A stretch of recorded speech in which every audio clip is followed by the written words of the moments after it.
saiu uma briga, né? Que Águas de Março é um plágio. Que ele cita na música dele uma compositora dos anos 50, que eu não vou lembrar o nome agora, Sim. mas foi coisa do Tinhorão, né? Que era um crítico O conhecido. Tinhorão que deu a dica de que Que seria isso. o Tinhorão tinha implicância total, né? Com a Sim. turma da Bossa Nova, né? Então ele... É que aí entra um ponto que na música, como em outras coisas, mas na música em particular, você sempre pode encontrar algo semelhante em outro contexto e aí Exato. dizer que é plágio é muito... Quer dizer, a Exato. pessoa ouviu e realmente... Ele pega, assim, você né? tem uma medida para plágio, né? Que acho que você não lembra, eu não lembro se são 6 ou 8 notas, né? Uma sequência musical. Então eu acho que assim, se você pegar, e aí tem uma outra música dos Irmãos Valença, nos anos 20, então se você pegar aquela música dos Valenças e essa dessa, olha que vexame, eu não lembro o nome dela, mas ela é uma pesquisadora, na Sim, verdade, que chama Águas do Céu dela. Se você juntar as duas, é Águas de Março. E sim, claro que com mais coisas, né? sim. Mas essa referência, o Tom Jobim, o João Donato disse que o Tom Jobim fazia direto. Vou ouvir umas musiquinhas aí para roubar uns Sim, pedaços, né? é. Então tem Vivaldi, tem samba Quer dizer, não só implicitamente, mas explicitamente. Fazia Exato, isso, né? ele explicitava isso Sim, mesmo, né? Ele podia não citar a referência, mas sim. né? Há uma É. referência na música brasileira que vem de vários lugares, né?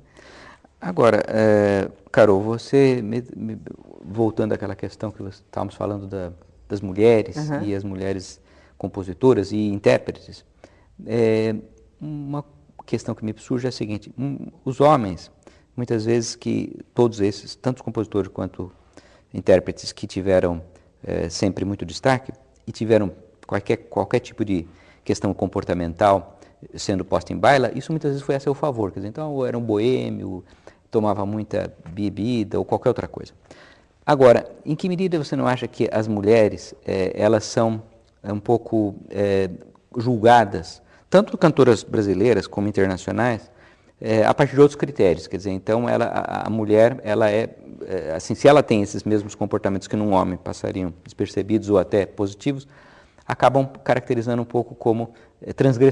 transgressoras. Como é que você vê essa questão? Na verdade, existe muito preconceito, né?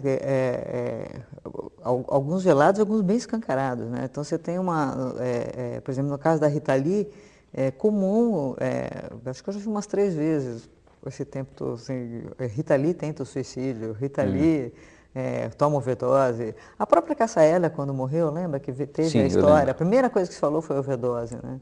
É, é, e é engraçado, se você lê os livros escritos sobre as mulheres, você encontra vários, na área de música popular brasileira, você encontra vários livros sobre um monte de gente, né, que está vivo e tal. Mas as mulheres são as que morreram, né? Então a Cássia Eller, tem Elza Soares que está viva, para não dizer que foram Essa. só sobre as que morreram, mas é sempre uma história trágica, né?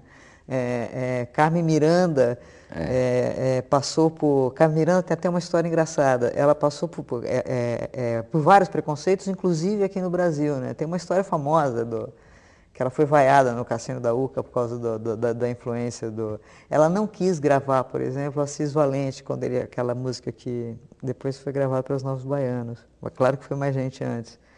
O Tio Sam está querendo conhecer a nossa batucada, que ela achou que era um pouco agressiva com os americanos, ela estava fazendo sucesso lascado lá nos Estados Unidos, né? Então, a Carmen já sofreu muitos preconceitos. As mulheres são conhecidas como intérpretes, só que elas têm que ser intérpretes, há que ser comportadas, né? Porque Então, até os anos 60, a canção, isso parece muito na história da Maísa, né? A canção, uma cantora era praticamente uma prostituta, né? Vista como, né? Quem vai quebrar isso é a Maísa. Quando ela abre mão da família Matarazzo para viver, para cantar, e ela abre mão mesmo, assim, ela era casada com o melhor partido do Brasil na época, né? Quer dizer, o que se esperava de uma mulher nos anos 50, a Maísa quebra tudo, né? Então, ela consegue transformar um pouco isso, mas a própria Marília Batista, mas era de família, era da família, acho que Monteiro Barros, do Rio, né? Então, a Marília Batista, com 14 anos, tocava violão nos anos 30 no Rio, que era coisa de malandro, né? Mas eu acho que existe uma diferença também quando são famílias de elite, quando são mulheres, elas tendem as poucas que aparecem, elas não se importaram e enfrentaram. E romper essas barreiras. Romper essa barreira. Mas, no geral, os preconceitos hoje, né? Quer dizer, quando a gente olha a Amy, como é que ela, eu esqueço, eu sou péssima. Amy Winehouse. Isso, tem essa a coisa da droga, quer dizer, você junta com uma coisa de comportamento e transgressão, né? Ou ainda a coisa do apelo para o corpo, né? Isso acontece muito na música brasileira hoje ainda, né?